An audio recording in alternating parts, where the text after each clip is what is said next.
Thank you so much for coming out this evening. It's a real pleasure, a real joy to be here with such a distinguished panel at such a critical moment to deal with such a hot issue. I can't imagine a better kind of a roundup right after the midterms. And not only that, but as you know, the news cycle is going so quick these days that we're also, that I invited Zach Carter, who I'll introduce in a moment, to also help us trying to understand the relationship between the midterms and what just happened today, or with the resignation, yesterday and today, with the resignation of Jeff Sessions and the questions eventually about the Mueller report. But let me introduce everyone. So we're just going to get straight into it and try and figure out what happened Tuesday and Wednesday and this morning. We're going to start, of course, and an hour ago. And an hour. With Eric Holder, as you all know, our dear Columbia Eric Holder, former Attorney General of the United States, 82nd Attorney General of the United States, one of the longest lasting Attorney Generals. And so at this point,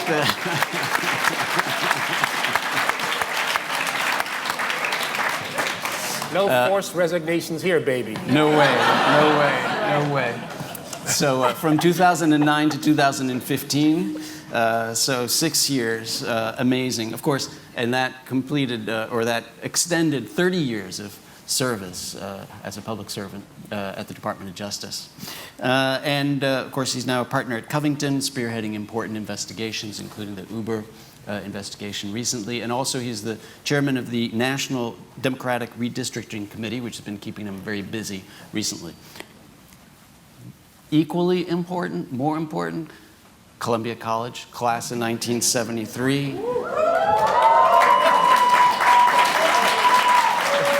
And Columbia Law School, class of 1976. So,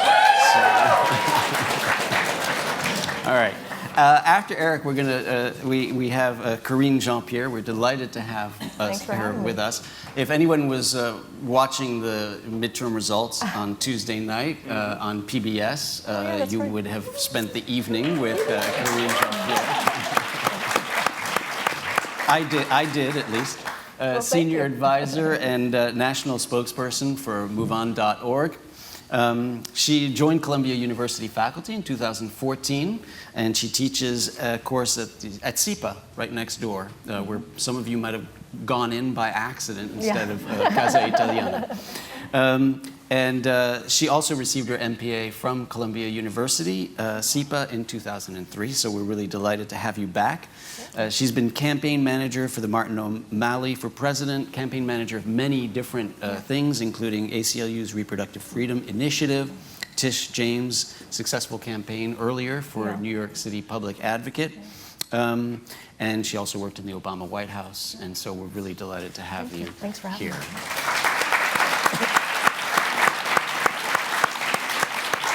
Our next guest, Nate Silver, is the premier statistician in the country, I would say.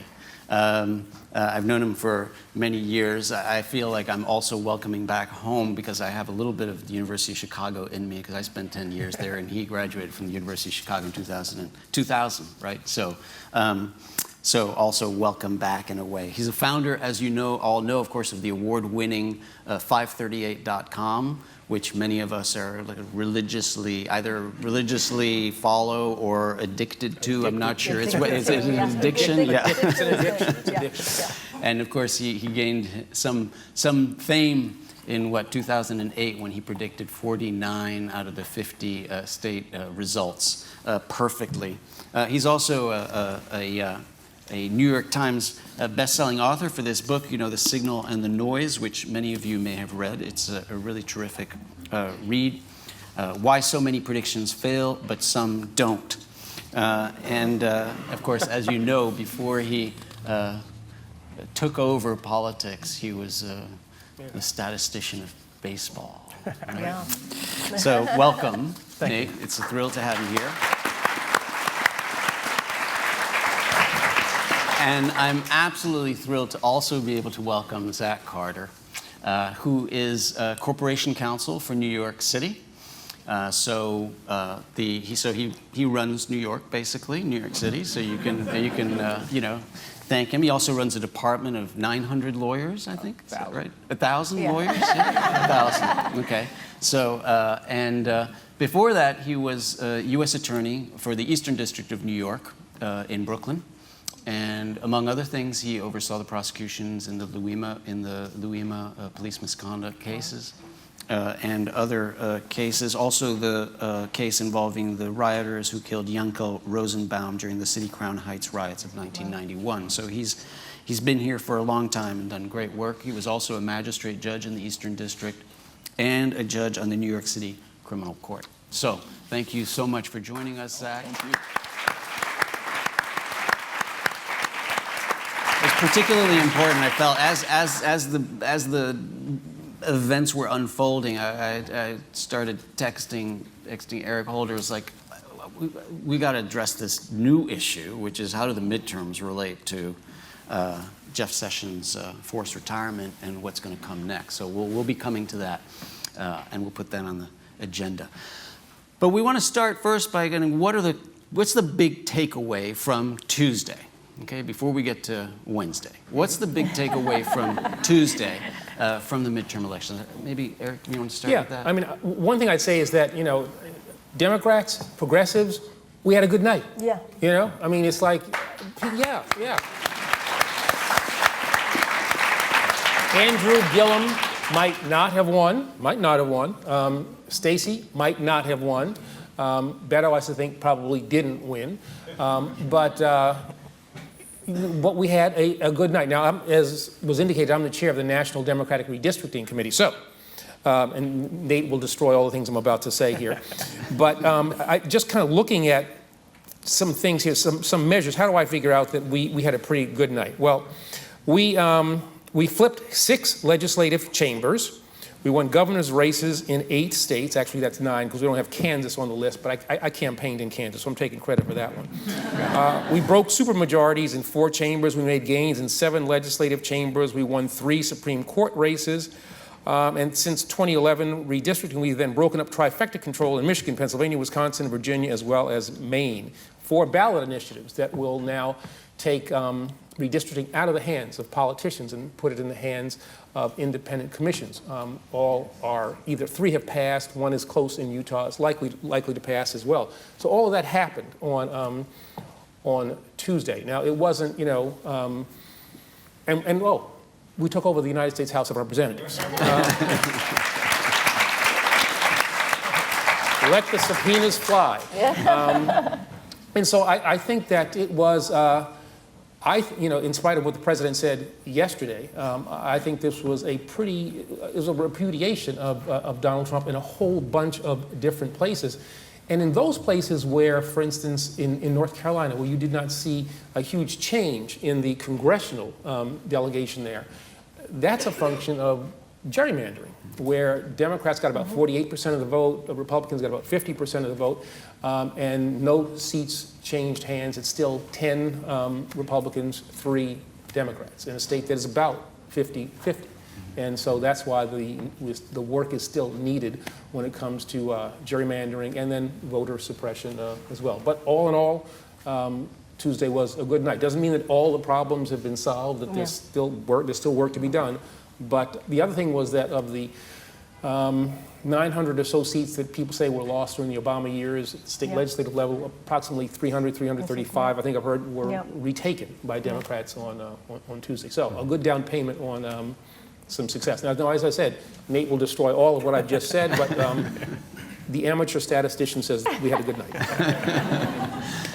Karine. I agree with the Attorney General. I mean, we had a good night. Like you said, the 8 years of President Obama's administration, we lost 1,000 seats. We got 1,000 state houses. We got about 300 or so. And also we took back some really key gubernatorial seats that are going to matter for 2020. I'm sure we'll talk about that later. But for me, there were a lot of historical firsts, which is phenomenal.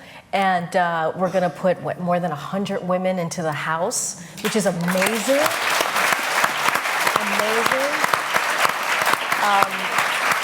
So that's a first historically. It's going to change not just with women, but the diversity. We have the first, I think, 2 Native American women going into Congress, 2 Muslim American women going into Congress. We have the first African American woman elected to Congress out of Massachusetts and also Connecticut. Gosh, we have one of the youngest elected women going into Congress. We have Lauren Wood, who was the youngest, Lauren Underwood, I'm sorry, who was the youngest African-American woman elected to Congress. And it's just, this is what we need. The demographics of this country is changing. We need better representation. And I think for me, it was about first, and it was also about representation. And finally having women at the seat at the table, running the table, I like to say running the table, and a diversity. And for me, that's so important because if we want to see a change of policies, if we want to talk about criminal justice in a real way, if we want to talk about immigration reform in a real way, if we want to talk about gun reform in a real way, we need women at the table. And one of my favorite returns that came out was actually today with Lucy McBath, who won in Georgia. I know you guys probably remember John Ossoff's race last year. Like millions and millions of dollars was spent in that race in the special election. Unfortunately, Democrats lost it. And Lucy McBath, an African-American woman who lost her son, Jordan Davis, to an awful gun violence back in 2012. And he was playing his music too loud, and some awful person decided to kill him. And that was her first step into deciding and to get involved. And then the Parkland shootings happened, and so she decided she was going to run. And she stepped into the race late and still was able to raise the money, win the primary, and now win this election yesterday. And she says something that I think will wrap up everything that I'm saying about women in the House and having diversity, which she says that she believed that it was her duty to go into office, to go into and to run for the House, because she believes that her being on the inside will help move the needle just a little bit. And I think that says it all. Mm-hmm. Thank you.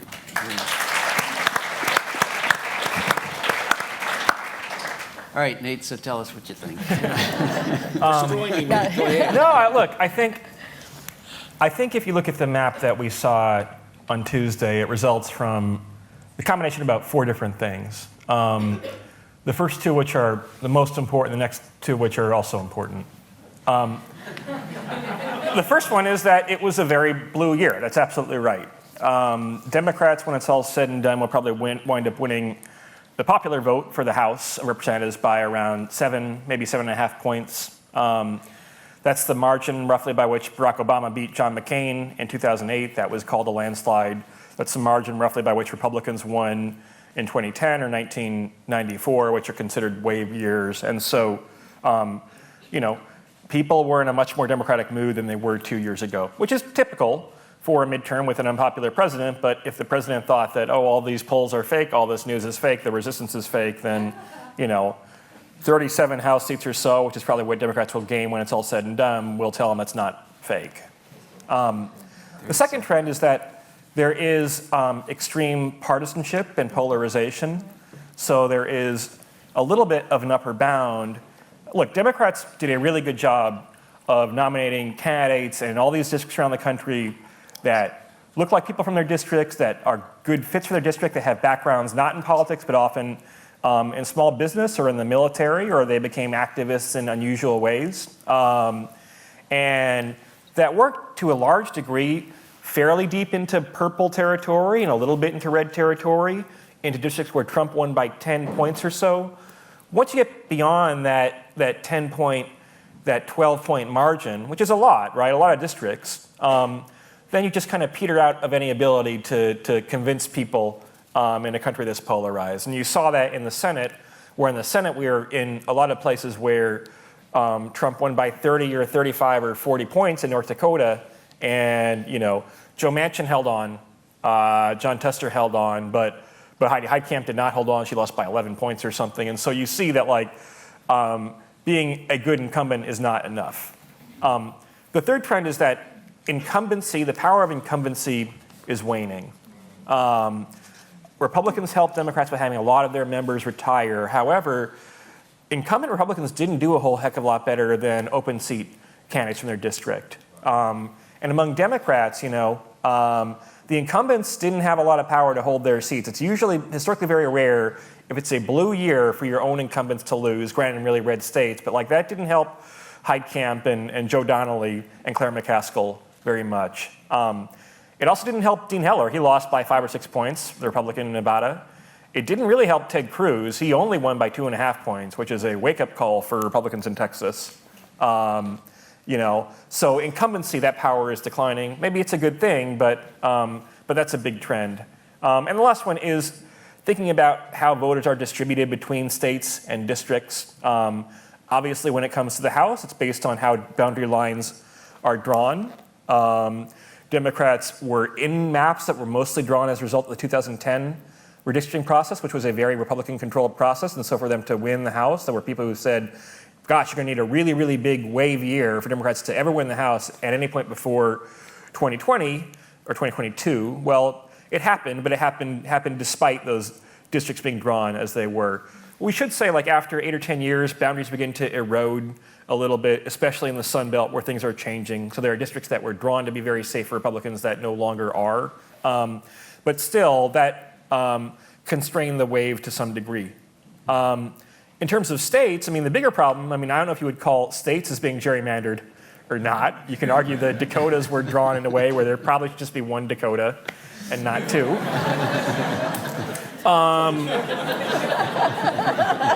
But Democrats have a big problem, whereas the average state is about 6 points more Republican than the country as a whole.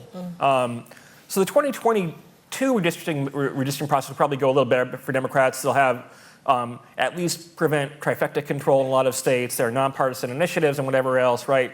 So they'll probably get a better map in the House going forward from 2022 through 2030. We're not going to redraw straight lines, though. And the prospect of a semi-permanent Republican advantage in the Senate is something Democrats are going to have to get used to, I think. Mm-hmm. Okay. Thanks, Nate. And we'll come right back to that in a minute.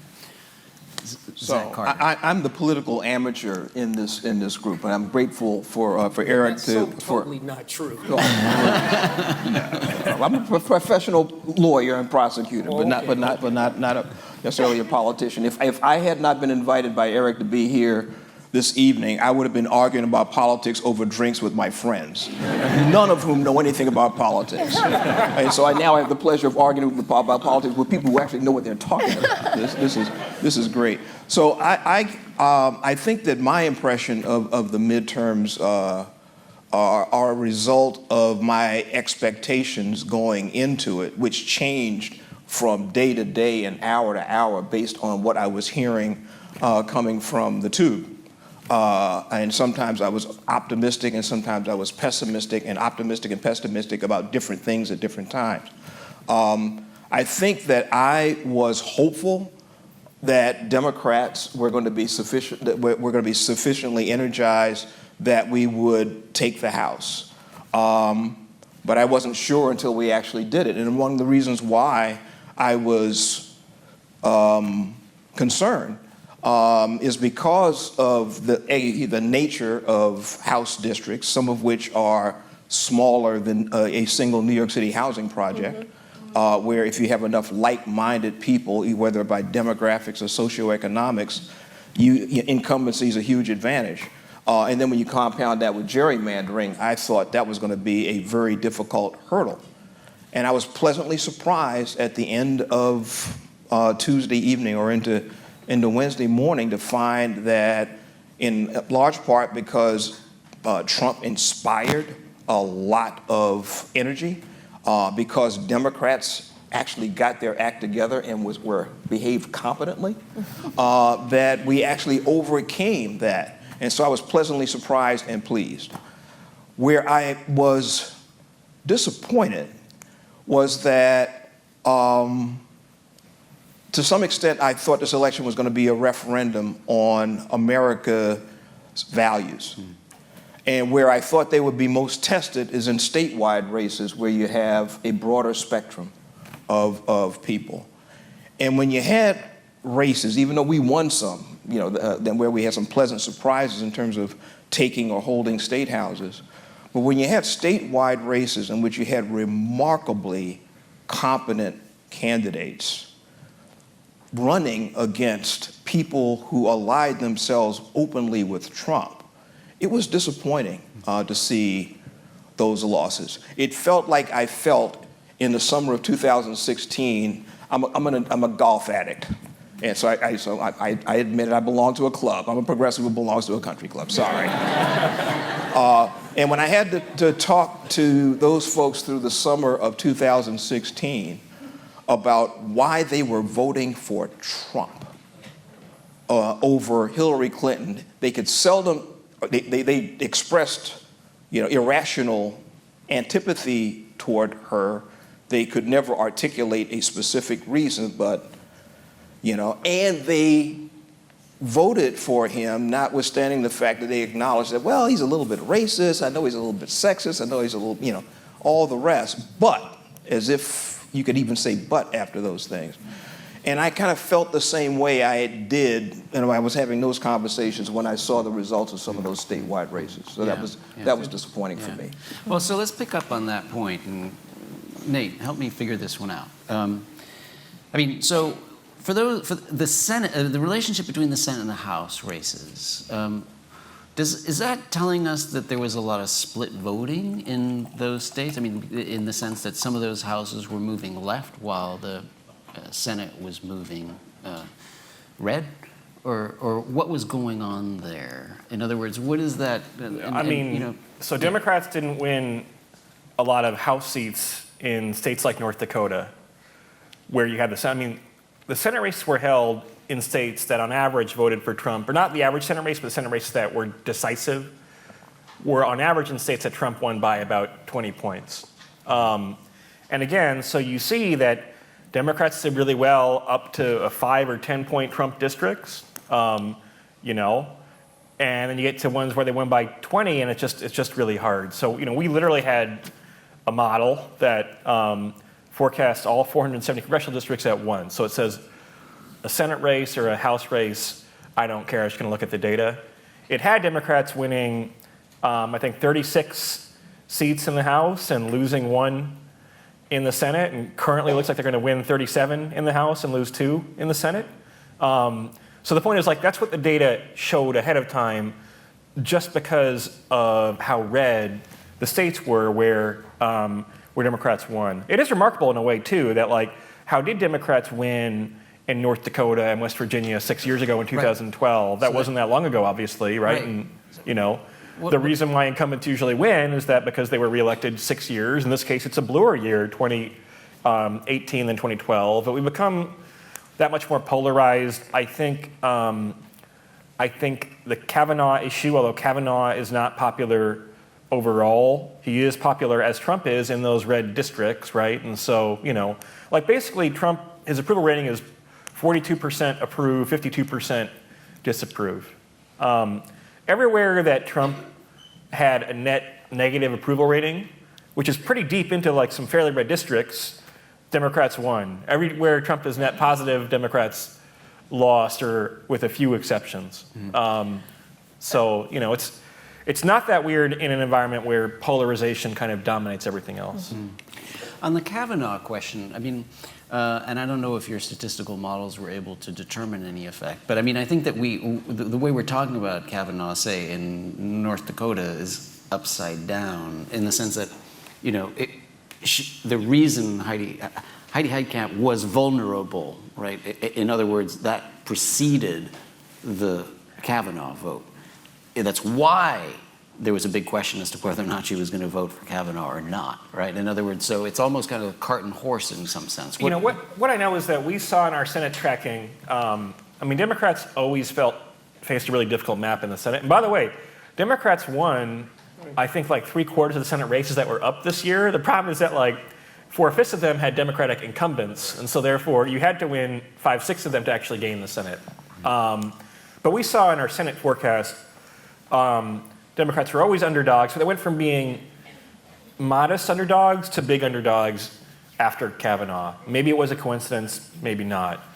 We saw in the House a little bit of a dip when GOP enthusiasm increased, then Democrats actually gained ground in our House forecasts after that. And so, Republicans have a strategy of always playing to their base, and I think they sometimes assume that, hey, if we play to our base, then who cares about the rest? It'll sort itself out. Clearly not a good idea in suburban swing districts and in many other parts of the country.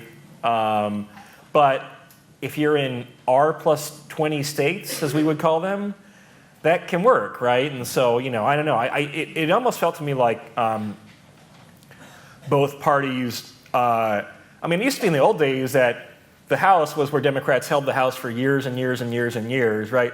It almost felt like that. It almost felt like Democrats at some point, and I could see when we would tweet things about the House and the Senate, right? Republicans were really excited about any little development in a Senate race, like, oh, Kristen Sinema said something weird, and here's some little video of her, right? Or, oh, look how far down Heitkamp is, and seemed not to care at all about the House, and were like resigned to losing the House, and Democrats vice versa a little bit. But it's almost like the parties are playing to their respective strengths almost, and the House is more, despite gerrymandering, relative to the Senate, it's probably more dynamic. It probably rewards, obviously, every 2 years, not every 6 years, you can turn things over a lot more quickly. There is less of a barrier. You don't have to raise as much money to be a House candidate, although Democrats raised a ton of money, and that, I think, helped a lot. But, it's almost like you can imagine a world where, especially post-2020 redistricting, that the House is kind of the Democrats' chamber, and the Senate is kind of Republicans' chamber, and that is split for more often than not going forward. All right, so moving from the House and the Senate to, say, the gubernatorial, Karine, and also some of the referendums, what's your sense of what that landscape was like, what it shows, and what it might tell us about the future in some of those states? That's a really good question, because I've been thinking about that, the ballot initiatives that were up. But really quickly on the Senate, it was like the worst map for Democrats, like that we've seen in a very, very long time. I mean, a year ago we were saying we were giving up the Senate, and it was amazing that we were even competitive in, like, say, Texas. So that's one thing. And I forgot to say, Texas was incredible. Yeah, it was really incredible. But the map was just terrible for Democrats. Oh, and one more thing about Lucy McBath. She took over the seat that Newt Gingrich held many years ago, which is really amazing. I think that tells you a lot about how far we've come And one there. short thing about Texas. Yeah. Did you all know Beto O'Rourke Went to Columbia College? Yeah. You know that? Yeah. Okay. He went to Columbia undergrad. Class of 95? Class of 95, that's right. Just want to make sure. Yeah. Okay, yeah. all right, sorry, back to you, You Karine. can own him. You can own Beto. So I've been thinking about the ballot initiative. There was Amendment 4 in Florida that we won that amendment, which was fantastic. Now you're going to have 1.4, 1.5, I can't remember, million felons who will be able to vote. 500,000 of them are African American, which I think is phenomenal, and probably be interesting how that will change the demographics there for 2020. But the thing about that is we lost, even though we had that amendment and we won it, we still lost potentially lost the Senate and the gubernatorial. So usually I would say, yeah, have an amendment that's really popular, right? People talk about having maybe marijuana, on the ballot, and you get young people to come out, and and we saw that. Sorry. We saw that in different places where the ballot initiative won, but we didn't win the state. And so I haven't dug into it much, but it made me think, well, is that the right play? And I'm just not convinced because of the outcomes that we saw just across the country. And normally, 2 weeks ago, I would have been like, yes, that's what we need to do. We need to figure out, how do we get young people out? How do we get just people out that really care about an issue that's important to them, have a ballot initiative? And that's usually the thinking. And it was remarkable that in some states, it didn't play out that way. Right, yeah. I mean, I think, you've got to go, obviously, make state-by-state determinations. But generally, what Democrats need to do and what progressives need to do is run as Democrats and run as progressives and be unafraid to say, this is who we are, this is what we stand for, not try to triangulate and do all those kinds of things. We are a polarized, nation. But I think that, and I'm not the most objective person in the world, but I think we're the party that's got the answers for the problems that we have to confront.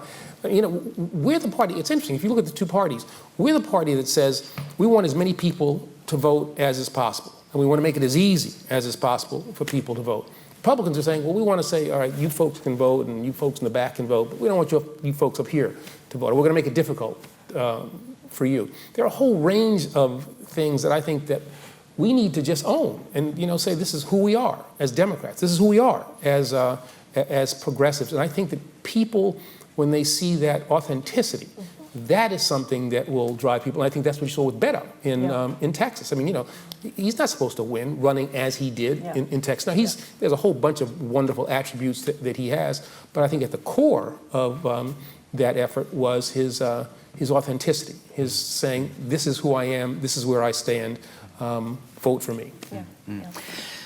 On the disenfranchisement referendum, so maybe Nate, did your statistical models could they tell us anything about this phenomenon, that it was an issue that should have brought out a stronger kind of Democratic voter, and yet, you know, we may have lost those other ones? Yeah, I mean, Florida is a little bit more of a red state than people realize. People think of it as a kind of perfect purple state. It really is a state that if the country's having a neutral year will usually be Republican by a point or two. One reason for that is criminal disenfranchisement. Right. I mean, what's the number? Like something like 20% of the African American population is not able to vote in Florida. Yeah, that's right. So honestly, this amendment passing will shift Florida a little bit more toward being truly purple.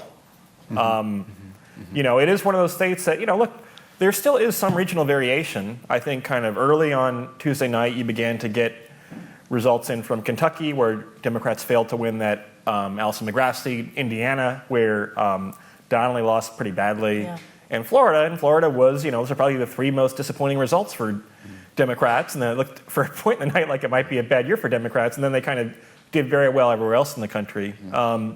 But Florida is always a tricky state. I mean, people think of Florida as like part of this emerging Sun Belt. People used to use the term emerging Democratic majority, but Florida, the thing about Florida is like you always have a lot of old people moving from other parts of the country to Florida, and to some extent to Arizona too, right? So even though different things are happening, younger Cubans are different than older Cubans who were actually quite Republican-leaning.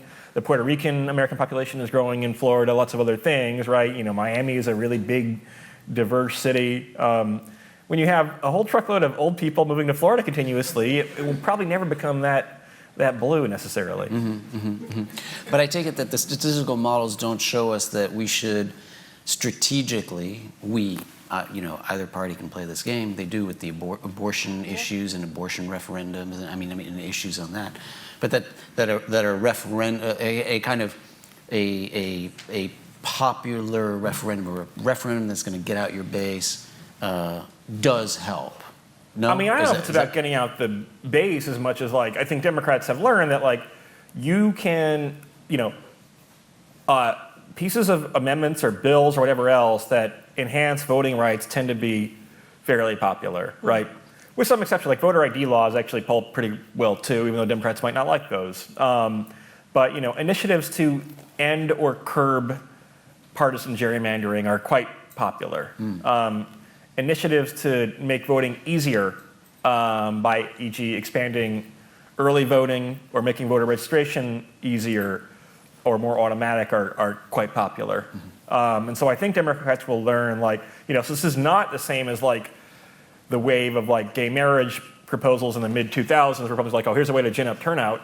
I think the effect is more, not that gay marriage bans didn't have a practical effect, but like the effect is more pragmatic, which is that Democrats can, through popular initiatives, claw back a lot of gains that the GOP would have hoped to make as a result of gerrymandering, a lot of restrictions they would have hoped to place on voter registration and the ease of voting, and, like, you know, the fact that this thing won in Florida. In Florida, you have to have over 60% of the vote for amendment to pass, and it got like 64% or something.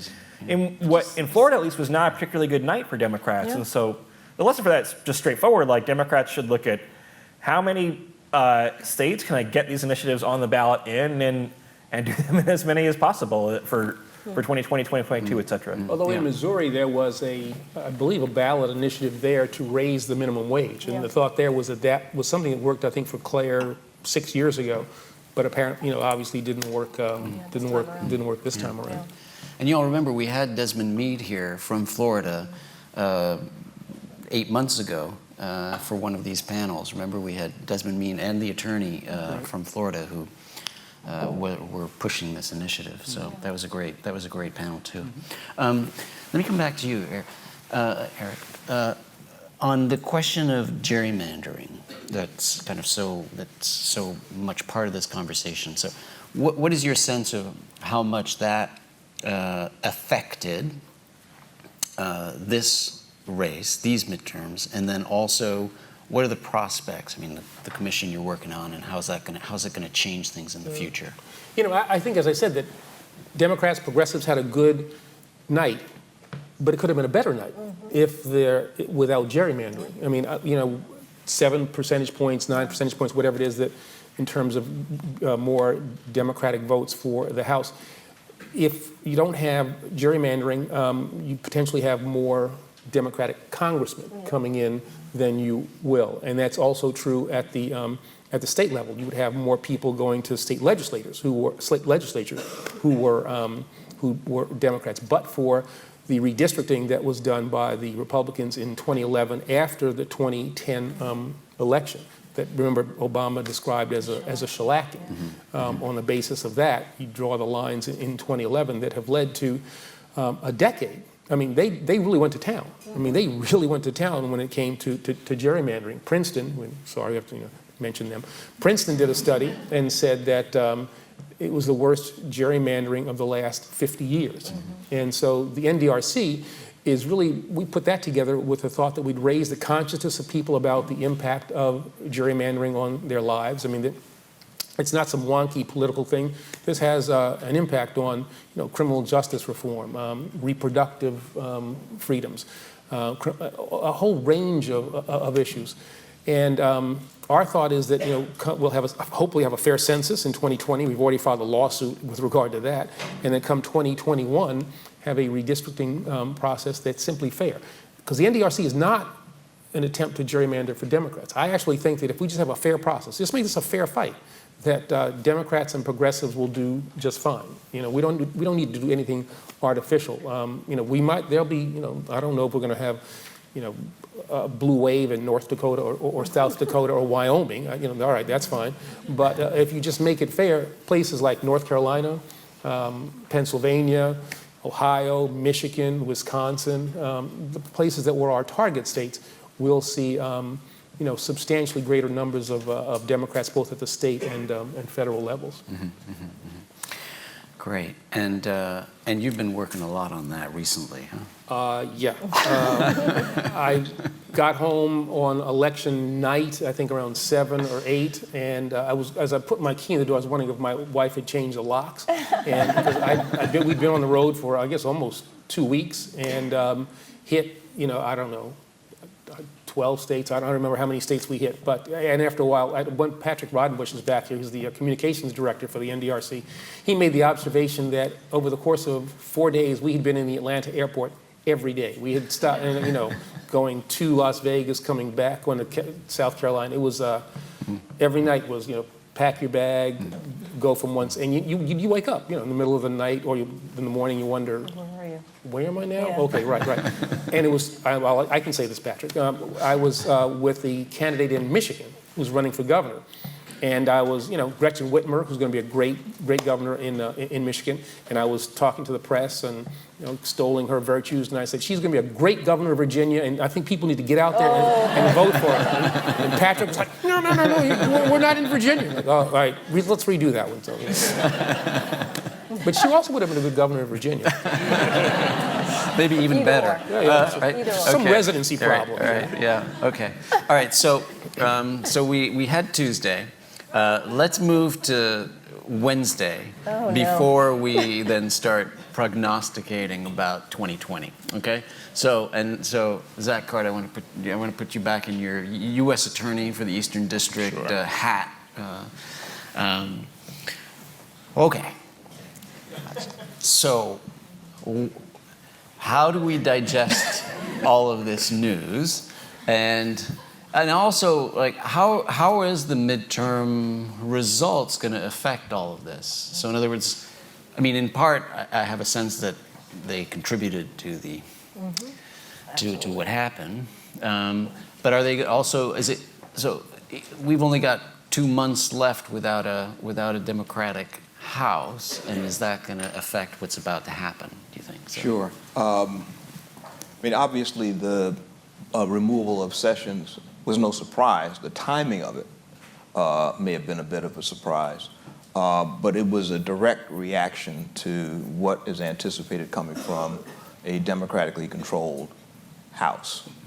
And whether or not it's going to be effective really depends on something that I can't be terribly optimistic about, and that is whether or not members of the Senate, frankly on both sides, but particularly Republicans, can find some modicum of political courage, which has been absent. I mean, I think one of the lowest points in political discourse that I've seen in a really abysmal period didn't come from Trump, but came from at least a pretend moderate Republican.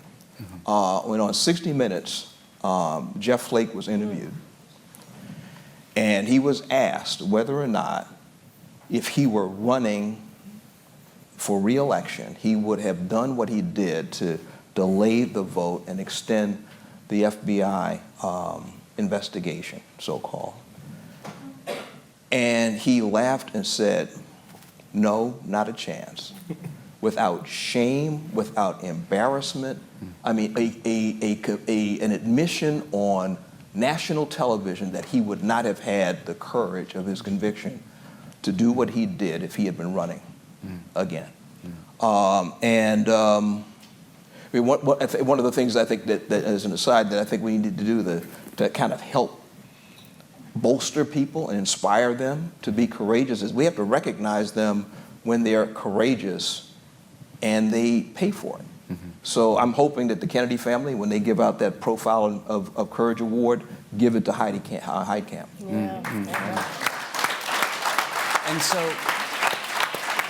And so just so everyone follows, so are you suggesting that this is for the confirmation of Whitaker, that they need to show courage? Oh, no. Long before that. No, but now, in this situation now, in other words, so Whitaker is going to have to get confirmed, I suppose, at some point. Eventually, somehow, right? But he can do a lot of damage long before he's confirmed. You know, I don't think he's going to be the nominee. Oh, heck no. I don't think so either. No. He can serve 210 days under the voting, under the vacancy. And 210 days is probably 170 days longer than he needs to do all the damage they want to do. If unless there's some pushback in the lame duck Senate, they can make a move against Mueller. They could have Whitaker could actually move to either fire him or to prevent him from issuing a report under the current special counsel law. There's nothing in the special counsel law that would require him or even permit him to report his findings to Congress. Now, I think that the law is silent on whether or not the Congress or the appropriate congressional committee could require him to provide the results of his investigation to them. I think it's uncharted territory in the law, but you would really need some folks to stand up, courageously, who believe in our system, and I think they exist, in the Senate. I mean, quite frankly, even a broken clock is right twice a day. I mean, Sessions showed more. Right. I mean, so it's interesting how the senators are going to react, in part because they've usually had Sessions back, at least. Right. At least some of the senior Republican senators have acted as if they had his back before. And in terms of what Whitaker can do, I take it one of the things he said one could do just a few months ago on CNN, right, was to defund the investigation. But it's too late. It's too late for that. The investigation's done. The only reason why there's been I think, the only reason why there's been a silent period is because of the department's protocols around elections. I mean, I know some people I mean, not that I don't have any inside information on what is going on. I mean, Come on, Zach, tell us. What do you know? What do you know, man? What do you know? What do you know? We got enough people out here who might have some inside information. I know the quality of the lawyers. I know some of the lawyers on the team. Some of them worked in the Eastern District. And these are very, very able investigators. And they are very sophisticated. They know what was coming from Trump in terms of pulling out all stops to prevent them from reporting. And so I'm sure that they've probably got a report in the can as we speak. And the only issue is how do they get that across the transom to the appropriate congressional committees. See, I'm not so sure that it's over in the sense that people, you know, we're in this 240 character society. You know, we expect everything to happen like that. I mean, Zach will know that, you know, this is an investigation that's been moving at light speed. Oh, absolutely. And I don't think that we've gotten to the end. I mean, there's the Roger Stone stuff that's still out there. There are other things that perhaps have to be examined. But this notion that people are saying, you know, oh, we need to bring this to a close. This thing's been going on for 18 months now or something like that is just nuts. I mean, given the complexity of the investigation, given the breadth of things that they've had to look at, they have done, I think, a remarkable job in what they've already done. And I suspect there is more to do. But it'll be interesting to see what Whitaker does. I mean, this notion that, you know, people say, well, he needs to recuse himself. And I don't know who Whitaker talked to, all right? I don't know if he talked to the president or people in the White House. I can guarantee you that he didn't get that job unless he said, I'm not recusing myself. Exactly right. You know, that's not, so he's not gonna. Well, you know, he'd lose the job immediately. If Right, you know, like, he's not gonna put in a guy who recuses himself after he fired a guy simply because for he recusing himself. That's Right, exactly right, right. But the one thing I think that's not going to extend the investigation, I hear a lot of chatter from the talking heads on cable mostly about the, you know, subpoenaing the president, interviewing the president. Nobody who's conducting a serious criminal investigation does it on the expectation that the target's going to confess. Right? I mean, you don't, right? When have you television ever? all the time, man. Yeah, right. And so this is not something they were ever depending on. It would be icing, it would be gravy to get an admission or even better, a provably false exculpatory statement. But they don't need it Well, and Justice Department policy prohibits you from bringing into the grand jury, except on a voluntary basis, a person who's a target of the investigation. Exactly. You can invite them in, but you can't subpoena them in. Right. So just as I was walking over here, I was reading the op-ed in the New York Times by Neil Katyal on the George Conway. Exactly. On the the argument is that it's an illegal appointment. It's an illegal appointment because it's unconstitutional in part, basically because Whitaker has never really passed through a confirmation process, right? And, you know, the Deputy Attorney General does pass through a confirmation process. Rod Rosenstein passed through a confirmation process. And the idea, of course, is when you're getting confirmed as deputy that, you know, you might become acting Attorney General. So what do you think? What do you think of that argument? Or Eric, what do you think of that argument? And how would it be? How would it be raised? Well, I think, you know, Neil and George, very bright, really smart appellate lawyers, and so I hesitate to say I don't necessarily agree with them, but I'm not sure that I totally agree with them because, you know, they talk about the appointments clause being in conflict with what has been done with Whitaker, and yet you have the Vacancies, Reform Act that seems to contemplate the notion that you can put somebody in, as I said, for 210 days, and that can be extended a couple of times, and doesn't say anything there about the person having to go through, having to be Senate confirmed. So there's this tension there, and their article quotes in a couple of places, a concurring opinion by, Justice Thomas. And something, all right, that's interesting. Yeah, they use that, yeah. So I'm not so sure that I totally agree with them. I think the question is going to be, what will he do in the time that he has? Who will be the ultimate nominee? And then what's the timing with regard to where Bob Mueller is in his investigation? It may be, that as Jack says, that everything is pretty locked down and they're just ready to go. The timing is now right. You don't do things around elections so that you have an impact on them. Justice Department tradition, the thing that Jim Comey, I think, got so disastrously wrong in 2016. And it may be that, Bob Mueller is now ready to roll. I mean, we'll see. I think in the next couple of weeks probably where, if there are any shoes to drop, I think, now would be the time to see them happen. Yeah. Karine, what were you thinking? The first thing is George Conway is the husband of Kellyanne Conway, who is the counselor to the White House, to the president, that makes for an interesting dinner household there, which is just wild. I'm not a lawyer. Never been an attorney general or head of an Eastern District. But from what I gather is that Robert Mueller is a serious person. He's a really smart guy. And he has been at least 10 steps ahead of Trump and the administration. And Donald Trump has been telegraphing what he's going to be doing for a long, long time. Like, we knew Jeff Sessions was going to be leaving, just not so quickly, but we knew it was going to happen. We even knew Whitaker was going to be the one. Exactly, because they had mentioned Whitaker when like the whole wiretap tapping with the 25th Amendment with Rod Rosenstein. So we knew all of this was going to happen. So my guess is that Robert Mueller is ready.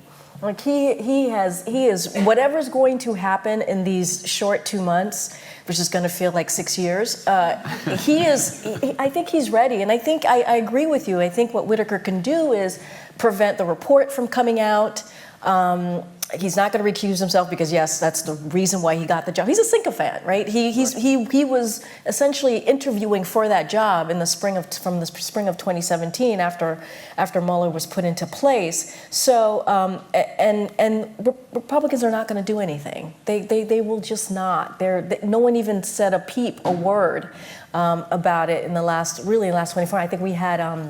What's his name, Romney tweet about it, and maybe another senator tweet about it, but they're not going to do anything. And so ideally what you would want Congress to do is to put out legislation to protect Robert Mueller, but unfortunately it's not going to happen. But I think Robert Mueller is prepared. I think he's ready. He knows exactly what he's facing, and he's ahead of the game.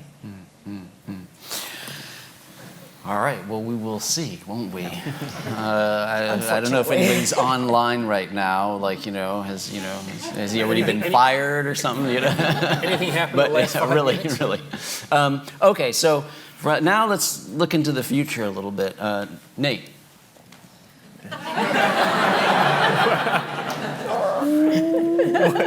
All right, so...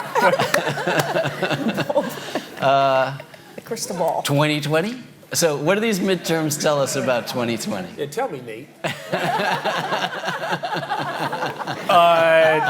The short answer is not a lot. I want to know. The short answer is not a lot, because you have years like 2006 where a bad midterm presages a even worse presidential year for the party in power, and you have years like 2010 where a party gets shellacked at the midterm and bounces back perfectly well. In fact, that's the somewhat more common pattern because incumbent presidents do win re-election. It depends when you go back to, but on the order of 70% of the time. I don't know if you want to use that kind of naive baseline or prior because, it is a little bit like, the Mueller thing was put on hold for the midterms pretty obviously. I think people forget that that was beginning to have kind of a fairly sharp plot line in a way that was getting very dangerous for Trump before it kind of became more quiet. And you saw the president's attorney, and you saw one of the president's campaign managers, pleading guilty. I mean, these are serious things that are going on, right? And so it's a little bit hard to like ignore the elephant in the room when you talk about that. I mean, look, I do think that like it was interesting that the White House reacted to the midterm results kind of marching full speed ahead, right? There wasn't any sense that, okay, we lost 37 House seats, let's be a little bit more cautious, right?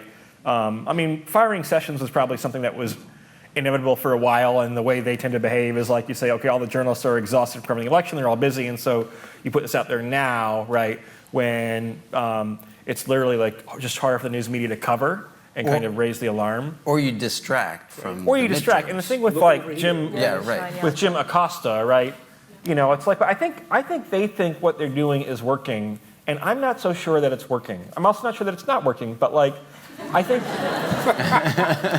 I think Trump trusts his instincts. I mean, look, what happened in the midterm is what the polls said would happen, right? What polls say would happen if you had a general election right now is that Trump would probably lose right now. He has, however, 2 years to become somewhat more popular. The Democratic campaign process is going to be a mess, I think. But right now, you know. Oh, and by the way, on Tuesday, Democrats, probably their strongest states were Pennsylvania, where redistricting reform helped in the House, but they also won the governorship by a lot and the Senate race by a lot. Wisconsin and Michigan. So these 3 states that basically cost Clinton the election all bounced back to Democrats in a very big way, which maybe should make Trump more nervous about the Electoral College. He lost the popular vote last time, but won Wisconsin, Michigan, Pennsylvania by less than a point. If they swing back more where they're at the national average and not actually a couple points Republican leaning, then that's problematic. If because of this amendment in Florida, Florida becomes truly purple and not a little bit red, then that's problematic potentially. And so, you know, this kind of path for a Democrat to win by holding the Midwest, and other states too. Virginia voted for a problematic GOP nominee. But Virginia is now a blue state. I don't think it's a purple state anymore. You know, Colorado is now a blue state, not a purple state anymore. New Mexico, blue state, not a purple state. Nevada, I'm not sure about. Nevada might still be purple. Democrats a good night there, but that's bounced back and forth a lot. But you do see that, like, the Electoral College map, unlike the Senate map, is not that daunting for Democrats. And I think, you know, if Trump charges full speed ahead, then that could be damaging to him. Now, you said something interesting, which was that it would be naive. I think you used the word naive to look back in history to the 70% presidential second terms and whatnot. But yeah, that's usually what we put in our statistical models, right? So what kind of secret sauce are you going to make for 2020 if you don't put that in there? If you don't, I mean, look. I mean, the fact is that between now and when the Democratic nominee is chosen, the head-to-head polling doesn't tell you very much, right? Seeing hypothetical matchups of Trump against Joe Biden or Kamala Harris or whatever else, that's not really very predictive until you actually pick a nominee. The president's approval rating can be more predictive, although right now a lot of presidents that won re-election, including President Obama, President Reagan, were unpopular, right? And so I would say that if by the middle of next year, if Trump is still at 42% approval or something, that's when you would say, okay, depart from this prior that you have 70% re-election odds for the incumbent, and maybe we are down more in the 50-50 range. Now, I would strongly tell someone who says, oh, no way will he get reelected. I'm like, no, it's much closer to like 50-50 than 0. It's probably closer to 70-30 than 0, right? I mean, you know, Trump has a loyal base. That base is not quite as large as Trump would think, but it is a loyal base. It will turn out. I mean, turnout, we haven't talked about. Turnout was amazing in the midterm.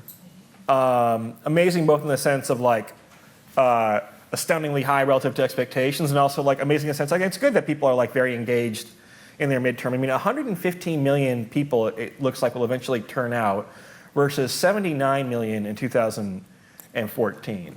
That's pretty incredible. And you talk about like a blue, you know, when the stock market moves on high volume, it's more meaningful. You need a blue year on like very high volume of voting taking place, right? And so, you know, so voters are very energized, but I do think like, look, one of the reasons why we have seen the power of incumbency decline is that the world is a fast-changing place, and And when you're in power, you become complacent and don't adapt far enough, right? Trump won in 2016 because he won the Electoral College when he lost the popular vote, because he had a Democratic nominee opponent who was not very popular. He got, frankly, a little bit of help from the way events unfolded with the Comey letter coming out in the last days of the campaign and so forth. And so, you know, if you were someone who thought, oh, Trump could never win a general election, then that was wrong. But he also got pretty lucky to win that election, and he did not win it by very much, and he did not win the popular vote at all. And he has governed as though he can keep counting on 46% of the country to prop them up in a country where usually you need 51% majorities, and he paid a big price for that in the House. And the question is, will he change his point of view? And the first 2 days post-midterm would suggest probably not. Right. I mean, I think we need to stop waiting for the Trump pivot. Yeah, it ain't going to happen. It's never gonna This happen. guy, I mean, you know, like him or not, he is who he is. And I don't, you know, the Donald Trump that we saw in 2016 is the one we see in 2018, the one we're going to see in 2020. It's the guy we saw probably, I don't know if you knew him, in 2000. You know, this is who he is. Yeah. And the low approval ratings are a little bit dangerous to rest on, too, because to a certain extent, I almost feel as if he's comfortable with low approval ratings because he wants to say things that other people aren't going to say, and to signal things that even other people aren't willing to signal. And I think he can live with it because even though he's got those low approving ratings, because I mean he says such offensive things, it's what's bringing his base in. You know what I mean? And there's somehow there's got to be a different way of analyzing approval rating. Because he thrives on disapproval. So it's got to be that we're measuring this kind of, it's a disapproving vote he's going to get when he gets it. Yeah, Donald Trump is someone who likes to have a foil. He likes to have an enemy. And that's how he kind of thrives through just with everything that he's doing. And he's not a president for everyone. He governs for a very small and really shrinking base. And so the approval rating doesn't really matter to him because that's kind of his strategy. And the other part about it too is if you look at Republicans are like at 88, 90% with him. And so when he talks about his approval rating, that's what he talks about. He talks about the party is with him.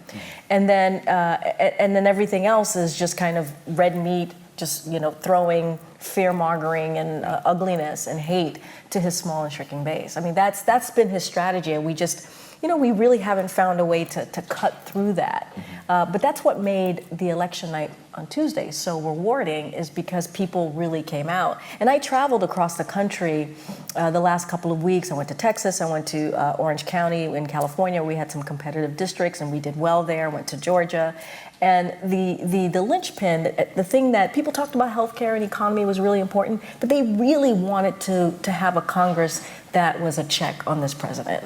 And so that energized and really got people out. And like to your point, Attorney General, was that we had authentic, real candidates. And so when you combine that, it was meant for the policies, an authentic candidate, the understanding that we needed to have a check on Donald Trump. People came out and you had high turnout.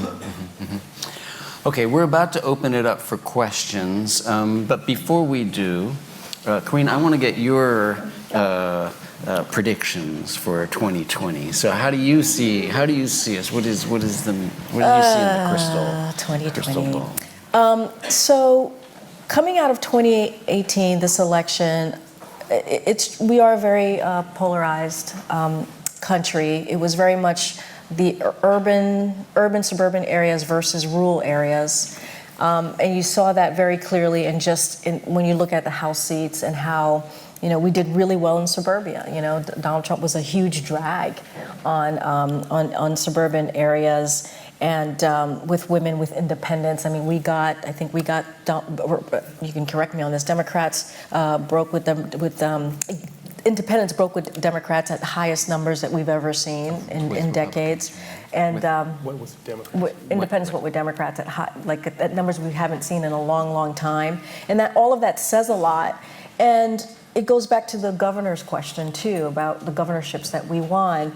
By winning Michigan and doing well in Pennsylvania and Wisconsin, that sends a message. I mean, that's the blue wall that we lost. So I'm confident about 2020. I think we have a lot of work to do still. We have to make sure that we have a forward-moving message and that we have an authentic candidate that gets people excited. But there are key data points from 2018 that shows us that, okay, there's a path and it's not all gone, where it's not all lost. And I think one of the interesting things out of the Beto experience in particular is that there are a whole bunch of Republican senators running in 2020 who are not feeling so sure of their reelection right now. I mean, I think Cory Gardner, might be up in 2020 in Colorado. People like him. Again, you have to have a good candidate, authentic. Beto is maybe a one-off. You're not going to have somebody that good, but somebody who's 80% that good with an authentic message.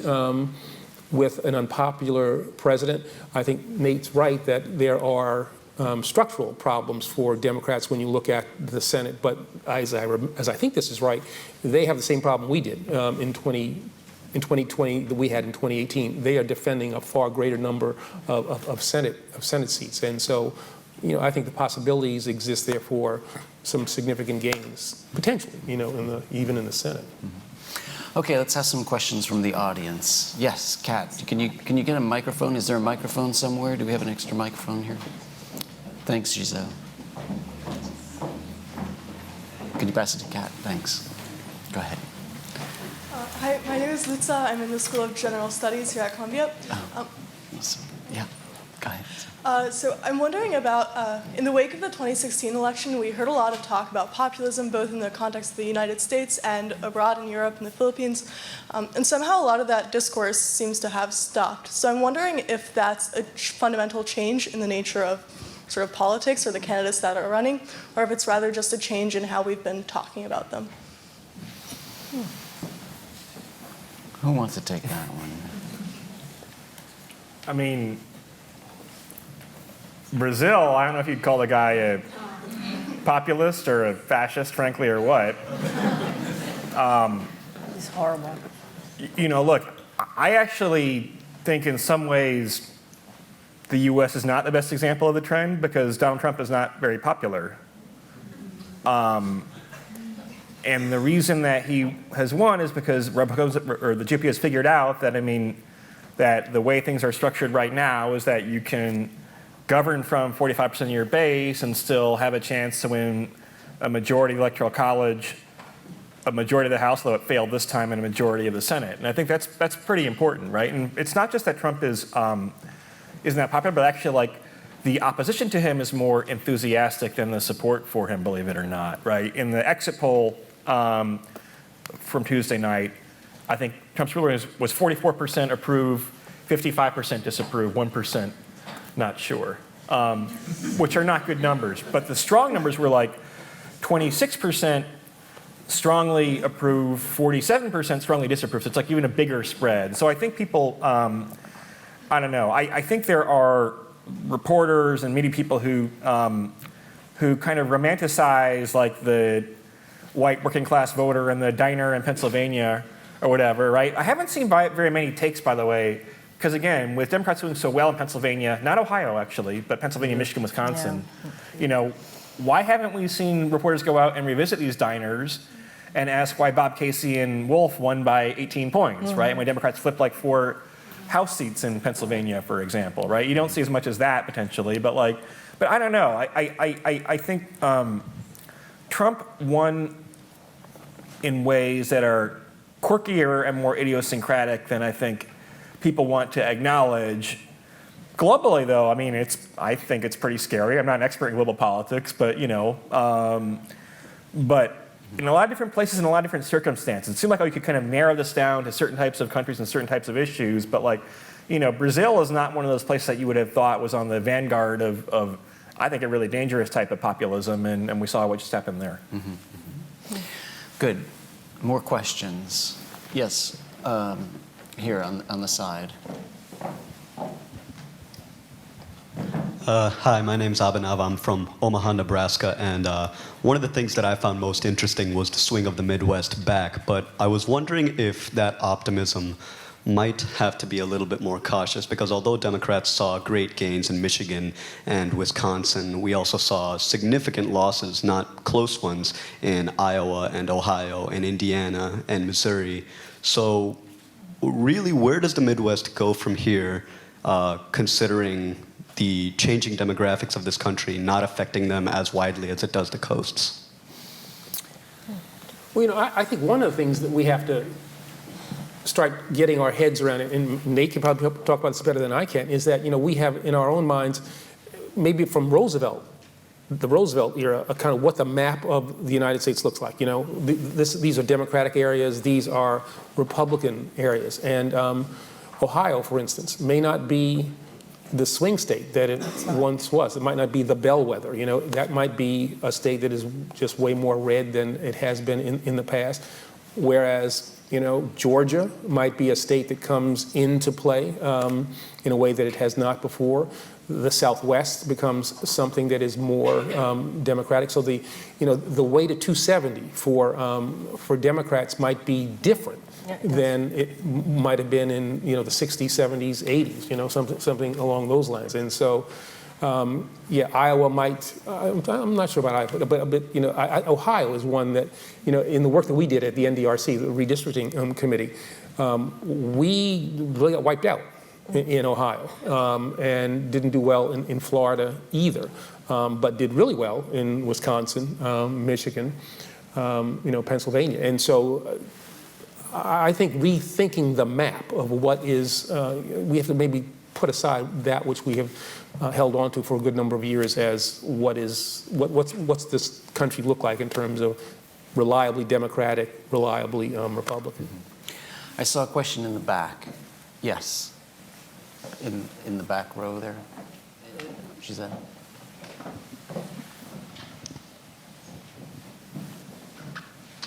Stand up and tell us your name. Hi, my name is Michael Gao. I'm a student at Columbia College. My question is about Texas. Beto only lost by 3, which is very good for a Democrat in Texas. But you saw other statewide Democratic candidates like Lupe Valdez lose by I think like 12 points. So my question is, do you think Texas is truly a competitive place or a competitive state, particularly in 2020? Or do you think it's just any race against an unpopular, unlikable senator like Ted Cruz? I mean, Democrats, so if you add up the popular vote for the House in Texas, Democrats only lost the vote for the House by 3.5 points. And there were a lot of incoming, Texas is very gerrymandered. There are a lot of incumbents that were on no one's radar that only won by like 4 points when they're expected to win by 20. And so Texas is a place that you will see with further demographic change. I mean, this is a little Tom Friedman-esque, this anecdote, right? But I remember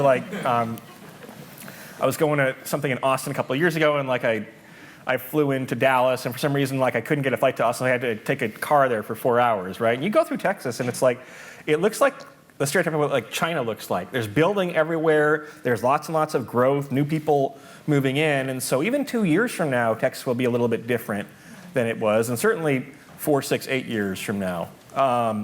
Look, I think Texas is elevated for Democrats to the category that North Carolina, Georgia, and Arizona are in, which is this kind of category of Sunbelt states. The trick with that category is that they are states that Democrats can compete in and sometimes win in good Democratic years.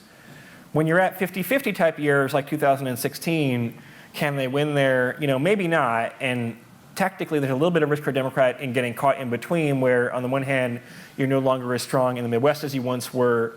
On the other hand, although you're relatively improving in Georgia, Texas, Arizona, whatnot, you wind up losing a whole bunch of states by 2 or 3 points, which is kind of what happened to Hillary Clinton. And so I do think that for 2020, the safest bet for a Democrat is someone who can perform well in Wisconsin, Michigan, Pennsylvania. I think that's the safest route, but like I'm not sure how many more elections that will be true for. Yeah, can I? So, Karine, did yeah. you spend some time in Texas Yeah, recently? I spent some time in Texas recently. Texas is an interesting state because Democrats have wanted it to turn blue for a very, very long time. And a lot of that started with Wendy Davis. She was the last really popular Democrat to run statewide before Ann Richards, who was amazing. But and she lost by 20 points, and Democrats were really hopeful. So the way I look at Texas is in 2012, Romney won the state by 16 points.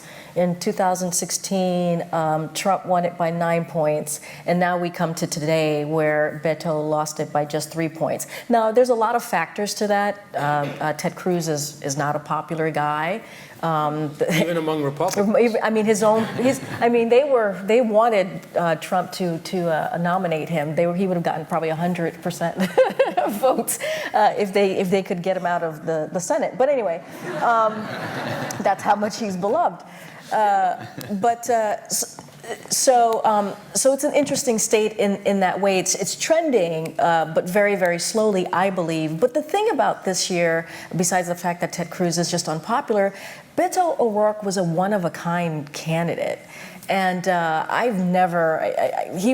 people would say he was a mix of Obama and RFK. Like, that's how he was described. And 50,000 people showing up to his rally, $70 million, that's like presidential numbers. And so I think what happened as well in Texas is there were some successes. Colin Allred beat Pete Sessions, Pete Sessions is like, talk about incumbent, like he's been there for a long time, was the head of the, I think, Republican Senate committee, senatorial committee, and that was a huge loss for Republicans. And I think what Beto did is that he was such a strong person, such a strong ticket, like he made the ticket so strong at the top that he really pulled some folks who probably wouldn't have won. I think they won some state house seats there. Mm-hmm. So there was a lot of magic that happened, and I think it was because of the candidate that Democrats had in Beto O'Rourke. But the cautionary tale, I think, for Texas is, that's kind of like the Lucy Brown Charlie thing.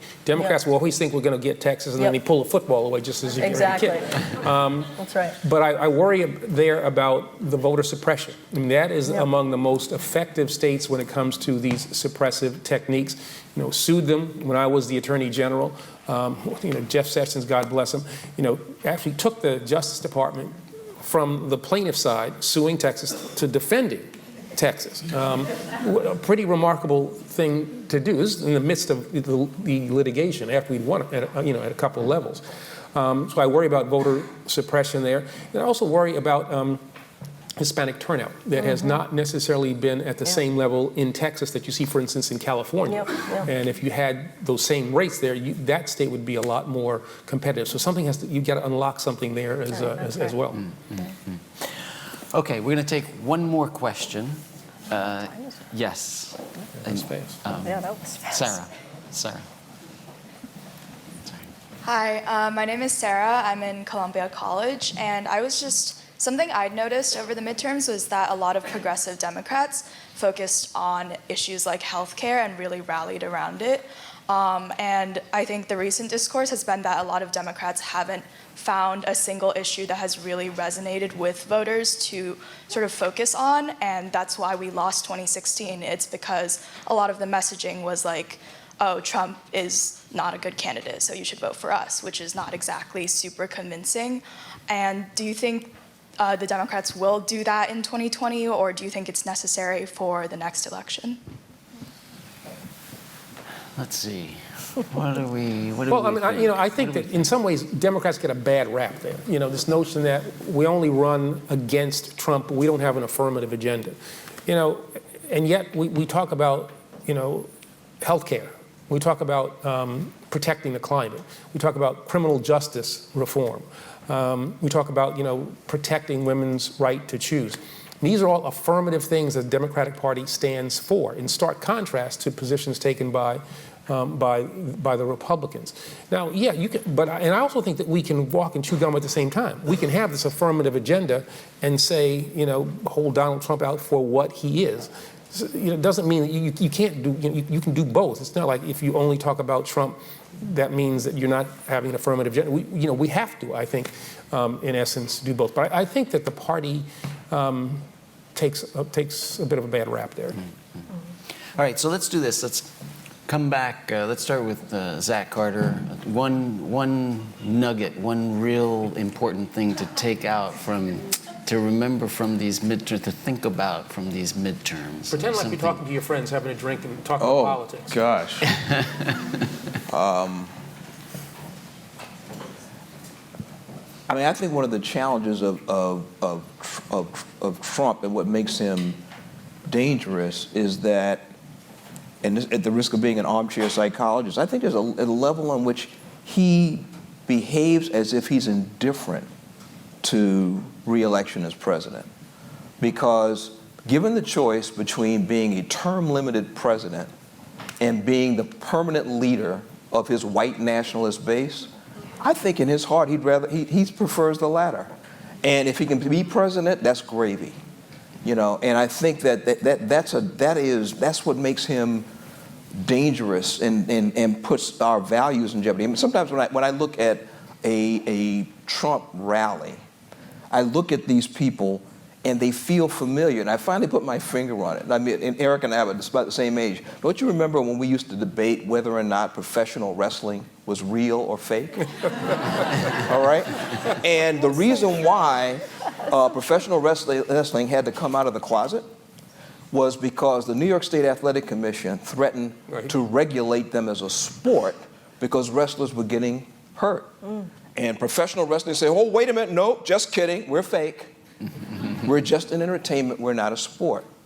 And I'm sure they held their breath wondering whether or not the bottom was going to drop out of their popularity. And instead, their popularity exploded. Tens of thousands of people packing arenas to watch something they know is fake. And it feels like Trump supporters at a rally. They get interviewed constantly. Don't you know he's lying? Oh, he's sure he's lying, but we don't care. He's one of us. And that's what we have to overcome. We have to, and I don't have a solution for that, but that's, I think, what we have to overcome. Okay, thanks. Nate Silver,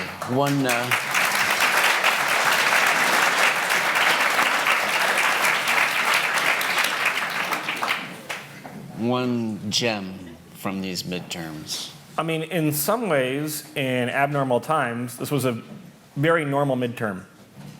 The normal thing is that the president's party loses a bunch of seats. They lost an above average number of seats in the House. The Senate happened to have a weird map this year, although the GOP does deserve credit for fighting race by race in the Senate a lot harder than it fought in the House, frankly. But this should be a reminder that, democracy is responsive. When you have 115 million people turn out, including lots of Republicans, but that's almost presidential year turnout. I mean, that's, pretty amazing. What I would be frightened by is an election in which people become complacent and stop bothering to vote or stop bothering to care. That's clearly not true. Political activity is at an all-time high. People consuming media and talking about politics is at an all-time high. I do think the thing, I don't think I'm crazy. It certainly feels like you go out to dinner now or something, right? And you overhear a conversation about politics all the time now. And some people say that's a sign of white privilege, that you don't have to worry about politics as much and doesn't affect you as much. But now everyone has politics on the brain all the time, and there are lots of negative consequences to that. But I think it's probably better than a world in which people have become indifferent and tune out and don't care. So this is not a sign necessarily that you can predict how 2020 is going to go, but it is a sign that political gravity still exists and that the country still has vibrant disagreement, and that people, when they're motivated, will turn out to vote, and that can make a big difference. Thanks, Nate. Good.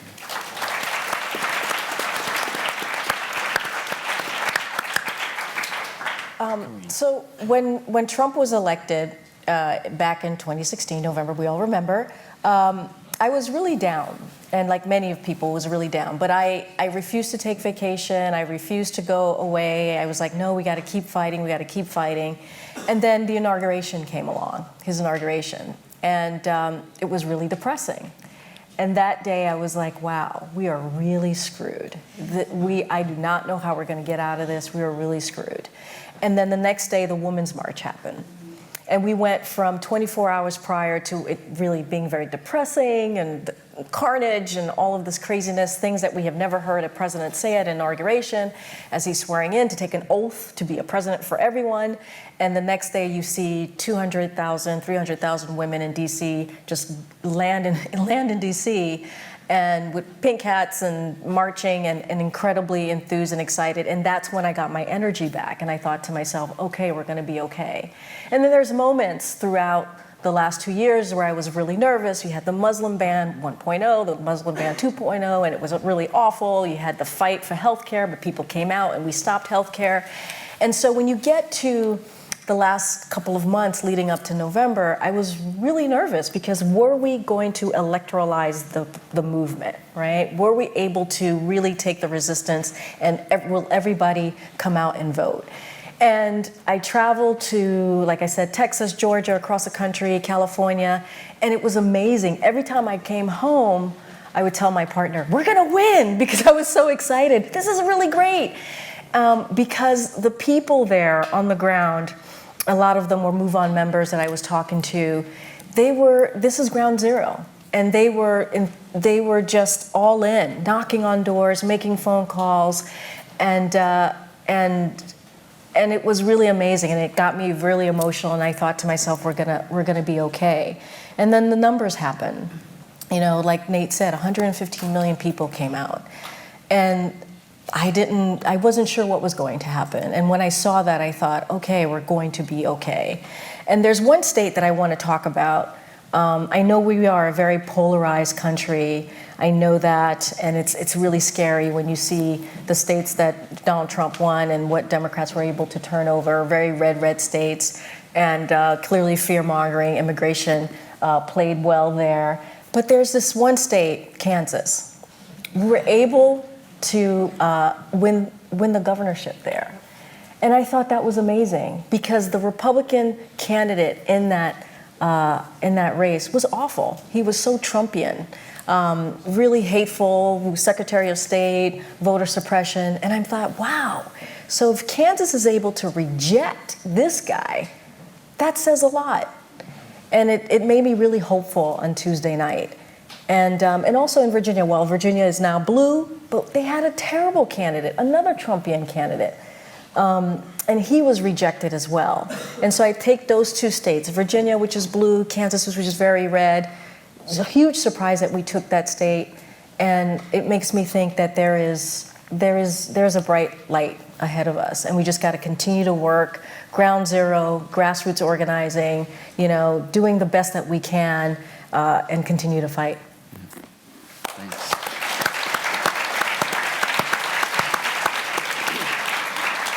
Attorney General Holder? Well, I'll note that I campaigned for Laura Kelly in Kansas, so it's all because of me. There you go. But I think that our democracy is at stake. In 2018, I think it's at stake. 2019, 2020, it will be at stake. And the question is, are we willing to fight for our democracy? When you look at, in some ways, I think our democracy is under attack. The erosion of norms that we have seen done in the executive branch, the way in which the White House interacts with the Justice Department, the Attorney General interacts with the President, what's going to happen over the next few weeks in that regard. Norms have just been eroded there. You see voter suppression, you see gerrymandering, structural attacks on our democracy, questions about who we are as a people, things that we've always kind of assumed. We are a nation of immigrants. That's what we have always said. And yet we, under the direction of this president, we would take us so that we would turn our backs on our immigrant past. In spite of the fact that immigrants revitalize this nation, inject this nation with new ideas, new thoughts. The hardest working folks, I think about my father, who came to this nation as an immigrant and who loved this country in a way that I think those of us who are native born don't necessarily feel all the time. He could never see America doing anything wrong. And so I think there's an awful lot that is at stake, but I think the answer, there's a lot at stake, and this is a country, an ideal, a concept, an idea that's worth fighting for. And so the question is, what are we going to do? What are we going to do? Will this period of engagement, political engagement, continue? It is important that people get out there and vote at its most basic level. If you're an American citizen, you need to vote. You just need to vote.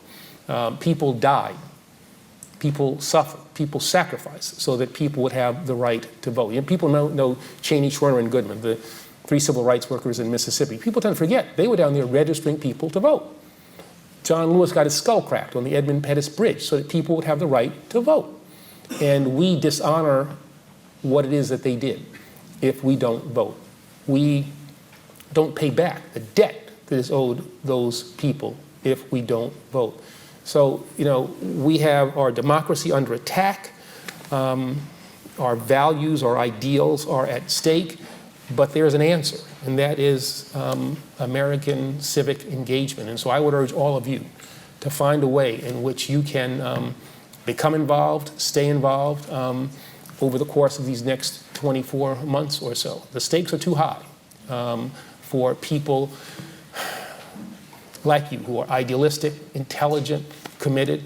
If you are not involved, if you're not on the field of play, people who are less idealistic, who are less committed, who are less intelligent will take your place and really decide, what kind of America we are going to have. I'm optimistic about where we're going to be in 2020 because, frankly, of people, like you all and people like you in other parts of the country. But this is a fight. This is a fight that we have to be ready to engage in, a fight that I think ultimately we can win. Right. Thank you, Attorney General. All right, well, please join me in thanking our remarkable panel. Thank you. Thank you.